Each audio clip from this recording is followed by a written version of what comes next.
13h, le journal sur RTI1. Dans ce journal, nous revenons sur les vœux du Nouvel An du président de la République Alassane Ouattara. Le message à la nation du chef de l'État s'est articulé autour de plusieurs axes socio-économiques, politiques et sécuritaires. Suivez le décryptage du service politique dans cette édition. Dans ce journal également, des images du passage de 2024 à 2025 dans nos régions. Célébration et éclats de feu dans le ciel, autorités locales et population ont communié ensemble dès les premières heures du Nouvel An. Et puis 2025, et Youn Suk Yeol est toujours accusé de rébellion et d'abus de pouvoir. Il pourrait se faire arrêter ce 2 janvier pour avoir tenté d'instaurer la loi martiale sur le territoire le 3 décembre dernier. C'est une tradition attendue tous les ans. Le message à la nation du président de la République à la faveur du Nouvel An. Pour 2025, les vœux du chef de l'État se sont articulés autour des aspects sociaux, économiques et sécuritaires de la Côte d'Ivoire. Dans ce trésor, nous vous proposons une analyse du volet politique avec Michel Digré. Dès l'entame de son discours à la nation, le président de la République Alassane Ouattara a rappelé les acquis du retour de la cohésion sociale en Côte d'Ivoire. Nous avons su maintenir la dynamique de développement de notre pays grâce à la consolidation de la paix, de la sécurité et au renforcement de la cohésion nationale. La paix constitue pour nous une valeur cardinale que nous devons préserver en toutes circonstances par le dialogue. Un impératif au regard des enjeux de la présidentielle d'octobre prochain. L'année 2025 sera marquée par la tenue de l'élection présidentielle. Ce scrutin sera, encore une fois, l'occasion de confirmer la maturité politique de nos concitoyens, la force de nos institutions et l'enracinement de notre démocratie. Je voudrais donner l'assurance à tous, ainsi qu'à l'ensemble de nos partenaires, que l'élection sera apaisée, elle sera transparente et elle sera démocratique. Nous devons consolider les acquis enregistrés depuis 2011 pour continuer notre marche vers le développement dans la paix, l'union et la discipline. Les progrès de l'armée ivoirienne et l'avenir des forces françaises en Côte d'Ivoire ont été évoqués au cours de cette adresse. Nous pouvons être fiers de notre armée, dont la modernisation est désormais effective. C'est dans ce cadre que nous avons décidé du retrait concerté et organisé des forces françaises en Côte d'Ivoire.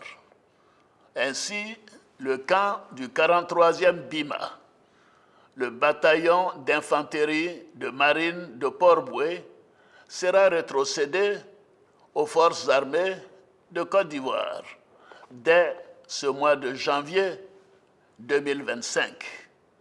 Pour marquer cette nouvelle étape de la vie de notre armée, j'ai décidé de baptiser ce camp du nom du général Ouattara Thomas Dakin, militaire au parcours exceptionnel et tout premier chef d'état-major de l'armée ivoirienne. Le président de la République s'est félicité du retour au pays des 2 gendarmes ivoiriens interpellés en septembre 2023 au Burkina Faso, alors qu'ils essayaient d'arrêter des orpailleurs clandestins le long de la frontière. Le chef des armées a salué leur courage et leur résilience et à travers eux, l'ensemble des forces armées de Côte d'Ivoire. Rappelons également cette décision annoncée par le chef de l'État conformément à l'article 66 de la Constitution ivoirienne. Il a décidé d'accorder la grâce à environ 2000 détenus de droit commun condamnés pour des infractions mineures. Le Nouvel An dans nos régions, ouvrant le balai de belles couleurs par le Gontougo à Bondoukou. Un spectacle de feux d'artifice et un concert ont semé des étoiles dans le cœur des populations. Herman Yamia. 2024 s'achève et bonjour 2025. Ce passage de flambeau a été célébré à Lumière à Bondoukou. Devenue une institution dans la localité, chaque année, les populations se retrouvent ici, sur cette place publique, pour immortaliser ce moment historique. Chaque année, monsieur le ministre vraiment nous offre cette belle cérémonie par rapport au feu d'artifice. Vraiment, nous sommes très fiers de lui. L'initiateur de ce feu d'artifice n'est nul autre que le ministre d'État Kobina Kwasi Agumoni, par ailleurs président du conseil régional du Gontougo, qui à travers cette œuvre entend permettre à ses administrés d'aborder la nouvelle année avec espérance. Chaque fois que l'occasion nous est donnée de donner la joie à nos populations, nous ne pouvons que le faire parce que nous devons être des hommes de partage. On ne doit pas être heureux tout seul. Pour cette édition, outre les populations qui ont effectué massivement le déplacement, le ministre d'État Kobina Kwasi Agumoni avait à ses côtés des autorités administratives, politiques et traditionnelles, ainsi que de nombreux cadres de la région. Et nous rentrons dans une année électorale. Tout ce qu'on peut souhaiter que l'élection se passe très bien dans de bonnes conditions, comme a souhaité le chef de l'État. Outre Bondoukou, les populations des Tanda ont également vécu ces moments de convivialité. Avant le feu d'artifice qui les a émerveillés, les participants ont également été gratifiés de plusieurs prestations d'artistes locaux. Et la joie également partagée dans le sud de la Côte d'Ivoire, la Saint-Sylvestre à Assini Mafia. Les populations n'ont pas boudé leur plaisir. Retour sur la soirée de veille du Nouvel An avec Amidi Rassouba. Réputé pour ses belles plages et son côté paradisiaque, Assini Mafia en cette nuit de la Saint-Sylvestre a réuni les fils et filles autour d'un idéal commun, celui d'entrer dans la nouvelle année avec de beaux souvenirs. Lorsque la cloche retentit à 0h, c'est la joie.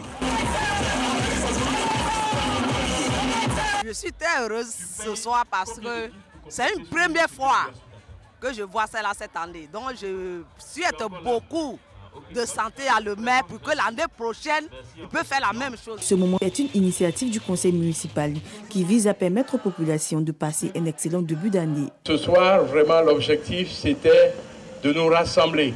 Il faut qu'on soit ensemble.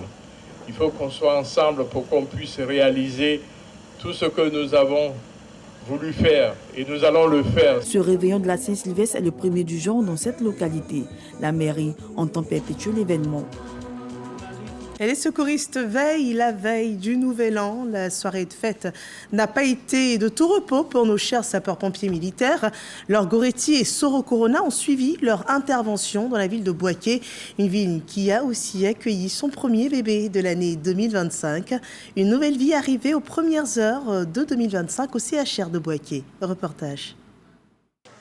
31 décembre, nuit festive. Mais pour les sapeurs-pompiers militaires, c'est une soirée de vigilance et d'action. Ici, au groupement des sapeurs-pompiers militaires de la 3e compagnie à Bouaké, des équipes sont déployées sur le terrain depuis la matinée pour une journée spéciale. 31 décembre, comme il est de coutume pour nous, nous renforçons le dispositif qu'on avait habituellement.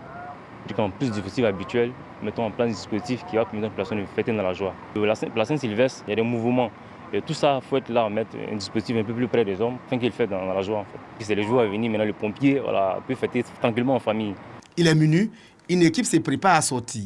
C'est la 12e intervention de la nuit. Il s'agit d'un motocycliste et ses passagers renversés par un taxi communal, faisant 3 victimes, dont un cas grave. Les victimes sont conduites au centre hospitalier universitaire pour des soins d'urgence. À côté de ces équipes qui veillent sur la sécurité des populations, de nouvelles vies sont aussi célébrées. Direction la maternité du centre hospitalier régional de Bouaké.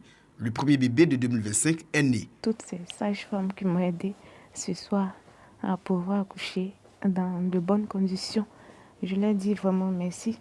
Et je remercie aussi le Seigneur. On fait la garde aujourd'hui, le 1er janvier, où on reçoit notre premier bébé de l'année, ou notre premier registre de 2025. Nous sommes tous contents. La nuit de la Saint-Sylvestre est une occasion de plus pour certains corps de métier comme les sapeurs-pompiers militaires et le personnel médical de démontrer leur dévouement au service des populations. Les sapeurs-pompiers militaires sont déployés avec les forces de défense et de sécurité sur une opération spéciale de sécurisation du territoire pour ces fêtes de fin d'année. Les populations ont donc célébré 2025 en toute quiétude. Le témoignage de l'atmosphère dans les églises où l'année a été entamée par des prières. Gervais Kwasi et Kader Sogodogo. Terminer l'année 2024 en beauté et appréhender la nouvelle dans l'allégresse, c'est le choix opéré par bon nombre de chrétiens qui se sont retrouvés dans les églises et temples pour des moments de prière, d'adoration, de louange et de recueillement, comme c'est le cas ici à la paroisse catholique Saint-Pierre de Nembo. Nous t'offrons, Seigneur, le pain de la vie et la coupe du salut, et nous te rendons grâce, car tu nous as estimés dignes de nous tenir devant toi pour te servir. Humblement, nous te demandons qu'en n'ayant pas au corps et au sang du Christ, nous soyons rassemblés par l'Esprit Saint en un seul corps. Dans le quartier Air France 3, les méthodistes ont également communié avec le Seigneur dans la ferveur. L'année 2024 a été une année avec tout ce qu'on a pu connaître, comme soubresauts, comme difficultés, mais aussi il y a eu des joies. Et nous voulons plutôt capitaliser la joie, la vie, et non pas nous apitoyer sur ce qui n'a pas réussi. Parce que ce qui n'a pas réussi ne dit pas forcément qu'en 2025, ça serait le cas. Dans le quartier voisin d'Air France 2, les fidèles de l'église CMA se sont réunis pour élever la voix vers le ciel. Merci au grand Dieu, le Dieu créateur du ciel et de la terre, de nous avoir donné la sécurité, la paix. Nous en sommes infiniment reconnaissants à Dieu et nous voulons le prier pour que l'année 2025 soit une année de paix, que évidemment ce pays-là, dans cette stabilité, puisse aller de l'avant. Autant les anges depuis le ciel veillaient sur la sécurité des citoyens, sur terre, précisément à Boaké, les forces conjointes, gendarmerie, police et armée, ont quadrillé le terrain pour non seulement dissuader les malfrats, mais aussi mettre en déroute les personnes peu recommandables. Et à Boaké, 2025 s'écrit avec beaucoup d'espérance pour 1000 familles, 1000 ménages de la ville qui ont reçu des vivres, une semence d'espoir rapportée par Gérard Kwasi et Kader Sogodogo. 1000 familles triées sur le volet reçoivent des dons composés de vivres et non-vivres. Une action du directeur général du guichet unique automobile, fils de Boaké. Des poulets, du riz, du numéraire sont remis aux bénéficiaires. Ce geste, selon le donateur, s'inscrit dans la vision d'une Côte d'Ivoire solidaire, telle que prônée par le président de la République. Nous sommes venus donc pour exprimer cet élan de solidarité, de partage, tel que institué par le président de la République, son Excellence Alassane Ouattara, et suivi à la lettre par notre leader de Boaké. Nous avons ciblé toutes les catégories de personnes de la société civile, donc des jeunes de 18 ans et plus, jusqu'aux mamans de 70 ans. Tout le monde a le droit de fêter. Les bénéficiaires traduisent leur gratitude aux donateurs, non sans manquer de le bénir. On lui dit toujours merci. Il est notre fils et chaque année que Dieu fait, il nous donne. On veut que Dieu aussi lui comme au-delà de ses pensées et tout ce qu'il va faire, que Dieu mette sa main dessus. C'est une grande joie pour nous, en cette fin d'année, de recevoir ces cadeaux-là. Vraiment, on ne s'attendait même pas du tout. Merci pour tout ce qu'il fait pour la population de Boaké, surtout pour ses mamans. Je remercie beaucoup M. Souleymane Touré, ce qu'il nous a fait. Que Dieu nous fait tous la grâce, que Dieu nous donne la longévité. Tout le Souleymane entend poursuivre cet élan de solidarité au-delà du jour du Nouvel An.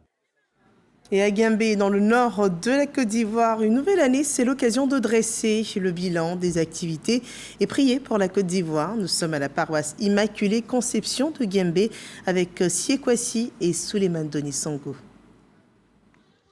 Dernier dimanche de l'année 2024, célébré avec faste par les fidèles de l'église Immaculée Conception de Guimbé. Procession, prière, louange, offrande. Une fête pour dire merci à Dieu pour ses bienfaits et demander sa clémence pour la cohésion sociale en Côte d'Ivoire. Nous sommes en joie puisque c'est la fête de la Sainte Famille. L'Église a fait cette fête pour la cohésion sociale, pour que tout le monde soit ensemble dans la joie du Christ. L'année s'achève en beauté pour l'ensemble des fidèles. Dans ses prières, le père Agnès Akpa a sensibilisé ses frères chrétiens au pardon et à la recherche permanente de la cohésion sociale. Nous avons certes écouté la parole de Dieu qui nous a invités à être unis, à être ensemble parce que nous savons tous comme Père Dieu et partant de ce fait également, nous sommes donc tous issus de la même famille. Et lorsque ce message est bien compris, cela nous permet de pouvoir engager des actions pour le développement, mais également pour la paix de notre localité et impacter, pourquoi pas, notre nation. Appel, bien entendu. La paroisse Immaculée Conception de Guembé a été créée en 1996. Elle couvre à ce jour 22 villages. Cette célébration est à sa 2e édition. Les célébrations également religieuses à Méagui, où les fidèles chrétiens ont répondu massivement à l'appel des différents leaders religieux. Patricia Omouitia nous fait le point. Ambiance festive marquée par des prières et des actions de grâce ici dans les églises de Méagui. Il s'agissait de dire merci à Dieu pour la nouvelle année. Nous voulons que même notre pays, la Côte d'Ivoire, puisse connaître la volonté de Dieu pour 2025. Nous souhaitons tous nos vœux à l'ensemble du peuple de Dieu en Côte d'Ivoire, mais également à notre pays, à toutes nos autorités. Une année de réconciliation, de paix, une année de fraternité, une année où la Côte d'Ivoire se reconstruise autour des valeurs d'hospitalité, des valeurs de joie et des valeurs de succès. Prières pour la paix et la cohésion, allégresse et espérance auront rythmé cette nuit à Méagui. Ambiance festive dans tous les points chauds de la ville pour sceller cette nouvelle année. Et 2025 s'ouvre aussi sur des vœux de paix et de sécurité pour la Côte d'Ivoire à San Pedro, le point de Sam Conan. C'est avec des feux d'artifice à la place Ado que les populations de la cité balnéaire célèbrent l'entrée dans la nouvelle année 2025. Je voudrais souhaiter les vœux les meilleurs pour le président de la République, chef suprême, à lui et à toute la population ivoirienne. On veut à l'endroit de la population de la Côte d'Ivoire, plus particulièrement de la population de San Pedro, prospérité, santé, entente, amour. Nous sommes vraiment contents. Nos vœux les meilleurs pour la Côte d'Ivoire, vraiment beaucoup de sécurité, que la paix règne.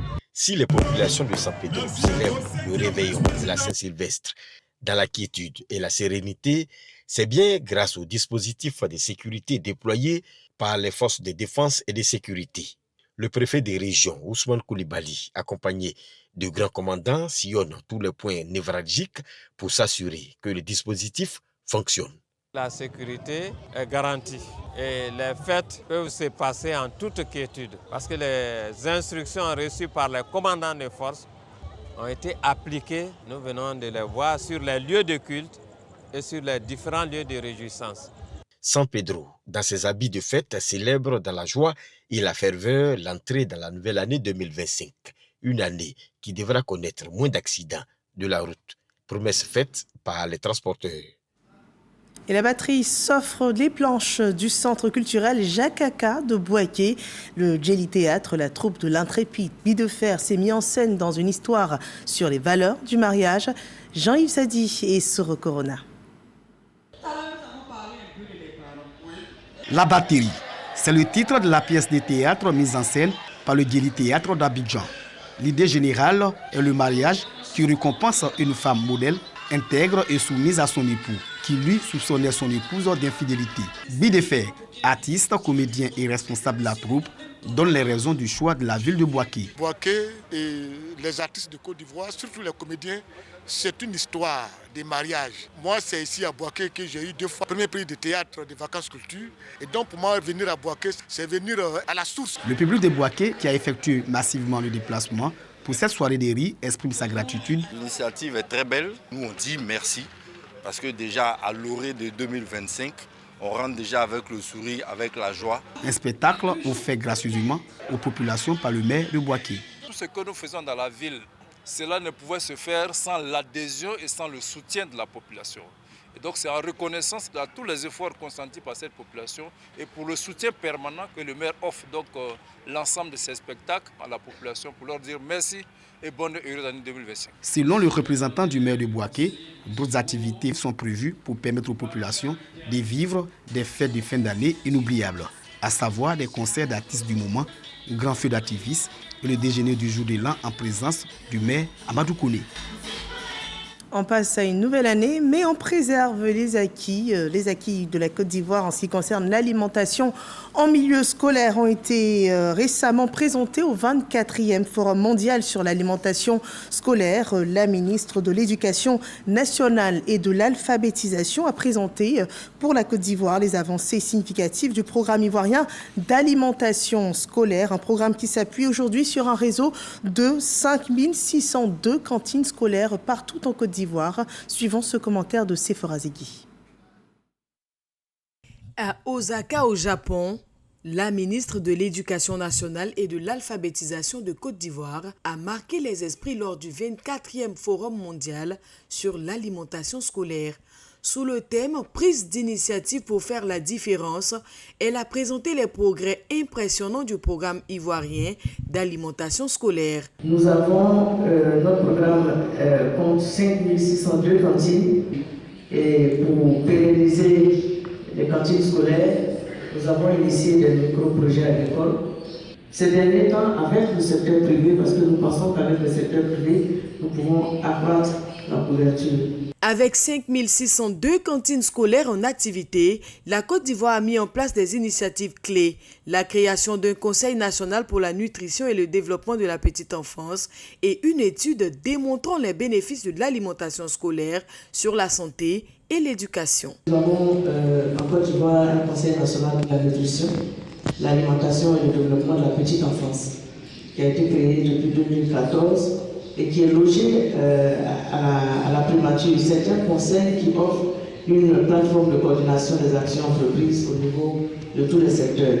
Rappelons-le, l'alimentation scolaire favorise le maintien des élèves à l'école et contribue à la lutte contre l'échec et le décrochage scolaire. La Côte d'Ivoire révise donc sa stratégie pour privilégier l'approvisionnement local, renforçant ainsi les liens entre éducation, agriculture et économie. Un modèle d'innovation et de synergie qui place le pays en tête des initiatives mondiales pour l'alimentation scolaire. De plus, la Côte d'Ivoire a rejoint la Coalition mondiale pour l'alimentation scolaire en 2023, un pas important pour l'amélioration de l'offre éducative. Et pour davantage de promotion de l'alimentation en Côte d'Ivoire, le pays lance l'initiative Main dans la main, suivant ce développement de Jean-Luc Bangbo. Manger, un plaisir qui se partage. Franchement, dit, on a faim, on est venu partager quelque chose avec mon ami Jean-Luc Ralu. Ensemble, on est venu, on a mangé par le premier tour. Comme ça, on est deux garçons, on a pris deuxième coup encore. Quand je vois mes clients venir manger, qui sont rassasiés, ils sont contents. Moi-même, là, je suis très contente aussi. Ça me donne la joie. C'est également un droit à préserver. Un homme ne doit pas avoir faim. Un homme ne doit pas avoir faim. Quand tu as faim, tu n'es pas libre. Le droit aux aliments pour une vie et un avenir meilleur, ne laissez personne de côté. C'est ce thème que la FAO, l'Organisation des Nations Unies pour l'alimentation et l'agriculture, a donc retenu pour la 44e édition de la Journée mondiale de l'alimentation, célébrée cette année à Aboasso, dans le sud Comoé. Dans un contexte mondial marqué par les crises climatiques, économiques et sociales, ce thème résonne particulièrement fort. Il nous rappelle que la transformation de nos systèmes alimentaires est une nécessité urgente pour répondre aux vulnérabilités croissantes et bâtir des sociétés plus résilientes et inclusives. Cette célébration se veut surtout un appel à l'action pour lutter contre la faim en Côte d'Ivoire. La lutte contre la faim n'est pas l'affaire d'un jour, mais un combat de chaque instant. Travaillons ensemble, main dans la main, pour garantir que personne ne soit laissé de côté. Le droit à l'alimentation est un droit fondamental qu'il nous faut tous respecter afin de garantir aux populations vivant en Côte d'Ivoire, surtout celles qui sont vulnérables, comme les enfants, une vie et un avenir meilleur. La célébration de la 44e édition des Journées mondiales de l'alimentation a été surtout l'occasion pour la FAO de lancer l'initiative Main dans la main en Côte d'Ivoire. Initiative qui a pour objectif d'accélérer la transformation des systèmes agroalimentaires en éradiquant la pauvreté, en éliminant la faim et la malnutrition et en réduisant les inégalités. Et une bonne nouvelle pour les acteurs de la formation professionnelle. Il est mis en place un mécanisme de financement anticipé de factures pour les cabinets agréés de formation, un mode de financement établi par le FDFP en partenariat avec la BNI. Le point de Khalil Diomandé. Avec une enveloppe budgétaire de 5 milliards de francs CFA, la Banque nationale des investissements s'engage aux côtés du Fonds de développement de la formation professionnelle pour financer les cabinets de formation agréés. À travers cette signature de convention, ils pourront désormais bénéficier d'une avance sur leurs créances d'un montant pouvant aller jusqu'à 100 millions de francs CFA par facture. Donc l'idée ici, c'est de faciliter le paiement, surtout le délai de paiement des factures des prestataires ou des formateurs du FDFP. C'est un partenariat qui est, reconduit de façon tacite. Cette convention, qui est une convention historique que nous mettons en place, va nous permettre de réaliser quelque chose que nous recherchons depuis longtemps, la réduction du délai de paiement des cabinets. Et donc avec la convention, comme on l'a dit, pratiquement 112 heures après, les financements seront mis à leur disposition et ils pourront très aisément faire face à leurs obligations vis-à-vis des entreprises pour lesquelles les plans de formation étaient agréés. La mise en place de ce nouveau mécanisme est un réel soulagement pour les structures de formation. Ce partenariat comporte beaucoup d'avantages en ce sens qu'on avait du mal à rentrer dans nos fonds après la formation. Aujourd'hui, avec ce partenariat, dès que sûrement l'action de formation est validée, après exécution, on pourrait peut-être avoir de l'argent pour être plus efficace, pour être plus productif. C'est une solution que nous avions appelée de tous nos voeux. Aujourd'hui, c'est chose faite. Et nous souhaitons longue vie à ce partenariat. Pour bénéficier de cet appui financier, les cabinets doivent figurer sur la liste des opérateurs agréés, disposer d'une lettre de créance pour la période 2020-2024 et être des clients de l'institution bancaire partenaire. Et il y a du nouveau dans le secteur de l'électricité en Côte d'Ivoire. Les nouveaux membres du conseil de l'ANARE prêtent serment conformément aux dispositions législatives et réglementaires régissant l'ANARE, l'autorité nationale de régulation du secteur de l'électricité en Côte d'Ivoire. Les détails de la cérémonie avec Julien Gogo et Léon Bro. Elle sert d'interface entre consommateurs et producteurs d'électricité. L'autorité nationale de régulation du secteur de l'électricité en Côte d'Ivoire, en abrégé ANARICI, est dotée d'un organe collégial, l'équivalent d'un conseil d'administration formé par ses 5 membres, un président et 4 conseillers, nommés par décret du président de la République pour 6 ans non renouvelables. Avant leur prise de fonction, ils prêtent serment. Je vous engage donc à avoir une parfaite connaissance des termes de votre serment.